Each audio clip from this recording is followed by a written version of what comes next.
If you're learning about online marketing or you are already working in the field, then at some point you're going to encounter ad networks and ad exchanges. And in this video, I will give you guys a complete breakdown of what are the key differences between the two. I also want to give you guys a high-level view how advertisers and publishers are using these marketing technologies to transact billions of impressions daily.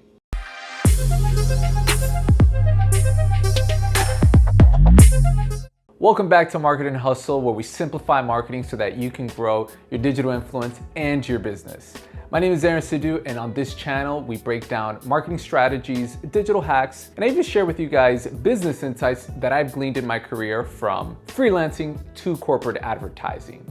So if you haven't yet, consider subscribing. Now, if you're a current subscriber to this channel, you know that I talk a lot about digital marketing with a specific focus on social media advertising. And if you allow me a quick minute before we jump into this video, I want to give you a little more context to connect the dots, specifically for those who have some expertise advertising on social media, social channels, but maybe aren't too familiar with the rest of the digital landscape. Facebook, Instagram, Google, YouTube.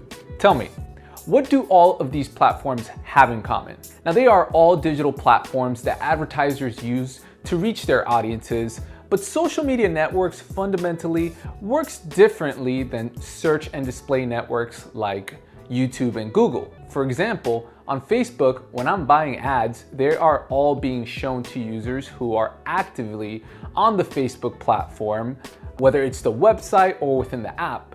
But for ad networks and ad exchanges, I am buying advertisements from the internet. I'm buying from millions of different websites, suppliers who are basically publishers. So on social media, the ads are within the platform. With ad networks and exchanges, you're buying ads outside of a platform, and it could be, almost anywhere on the internet. So let's jump into it. An ad network. An ad network is fundamentally a place where an advertiser, hopefully you in this situation, basically can go and get inventory from suppliers. Now, when I say suppliers, you might also hear the term publisher. Now, a publisher could be a website, for example, like MTV.com, or it could be the Wall Street Journal, or it could be Wired Magazine. These are basically suppliers because they're giving us inventory space on their website where advertisers can show ads. And a key distinction here is that an ad network aggregates inventory. So they get a bunch of different websites and they give it to the advertiser, and they basically let the advertiser advertise on all of those websites to reach their audiences. And this is typically more of a company, where the key difference is in an ad exchange, you, the advertiser, you're going to the exchange. Now the exchange allows you to go directly to the different websites, to the different suppliers.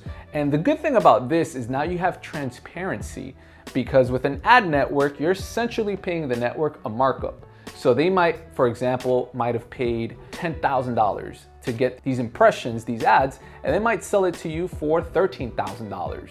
You don't actually know from an ad network what those markups are. As opposed to an ad exchange, you can actually go and see how much you're paying directly from each supplier, so you have more transparency. Also, you have the ability to better optimize your ads and pick and choose what websites you're getting the best impact from, you're getting the best marketing efficiency when trying to reach your audiences. And another fundamental difference here is that, again, an ad network is going to aggregate all the inventory, but an exchange is a technology. It's a platform that you're using to buy in this online marketplace. So that's one very important distinction that you want to understand. So now, to crystallize this and bring it home for you guys, an example of an ad network is Google Ads. So AdWords, which is one of the most prominent products from Google, has the ability for you to buy from their display network and also from their search network. Now, this is basically considered a DSP, which is a demand side platform, because you are logging into Google AdWords, you're setting up a campaign, and you're demanding inventory from these different suppliers. Again, the key distinction here is that you're buying from a select amount of websites. In this case, it's about 2 million websites that are part of Google AdWords. of their display network, this inventory is being transacted through what's called a supply side platform. And Google happens to have one as well, which is called AdSense. And AdSense, if you've ever been to a website and you see those ads like on a blog that show up on the right-hand side of the screen, they come in different shapes and sizes. That is essentially the AdSense technology that if you're, again, a blogger, you can embed this into your website, allowing you to sell inventory space through this technology where someone could go into AdWords and say, hey, I'm trying to buy some ads. And you say, hey, I have some ad space, and it so happens that your audience is here. Something key to understand is that when you're buying from, an ad network, there is some limitations in terms of your scalability. Yes, there are over, 2 million websites that Google AdWords partners with, but if you wanted to go beyond that, that is where an ad exchange is very, very powerful because it's an online marketplace and you're buying from the entire internet. So there's a lot of variety there. So an example of an ad exchange that is very, very popular, it's one of the biggest ones with 57% of the market share, it's DoubleClick. And again, they're a technology platform. So as an advertiser, I would go into DoubleClick and then I would directly buy from the different websites that I wanted to buy from. So similar to AdWords, they're a demand side platform because they're demanding inventory from the suppliers, and you can go directly to the suppliers with DoubleClick. So if you wanted to go to NewYorkTimes.com or the Wall Street Journal, you could buy specifically from those publishers, those media publishers, or you can go to, an ad network and demand inventory from them as well. Again, the benefit here is that you have variety. What's interesting is that Google, actually bought DoubleClick in 2017. So DoubleClick is a technology platform that launched around, I believe, 1996. And in 2017, Google acquired them for about $3.1 billion.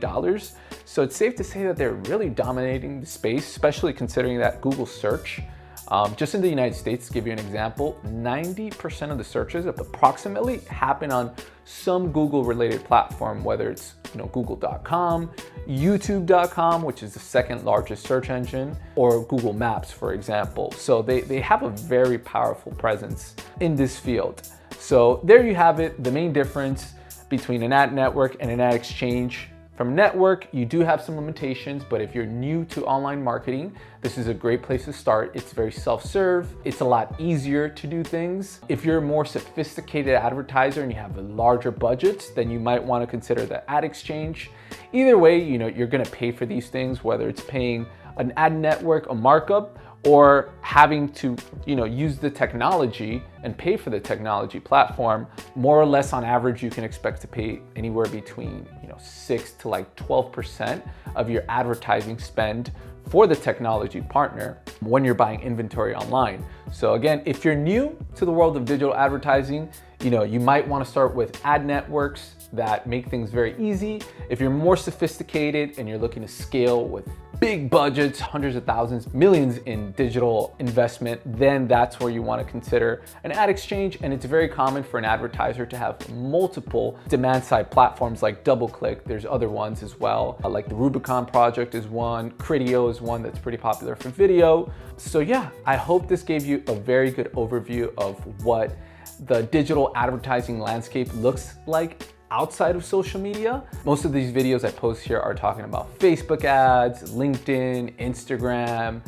Haven't gotten too deep about Twitter, although they are a big player in the social marketplace. But hopefully this gave you a good introduction to something outside, because there is a lot more outside of social advertising.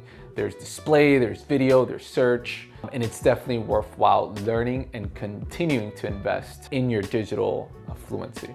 Hey guys, thanks so much once again for tuning in to Marketing Hustle, where we simplify marketing so that you can continue to grow your digital influence and your business. And if you like this video, make sure to give it a thumbs up and subscribe if you found the information useful. And as always, until the next time, peace.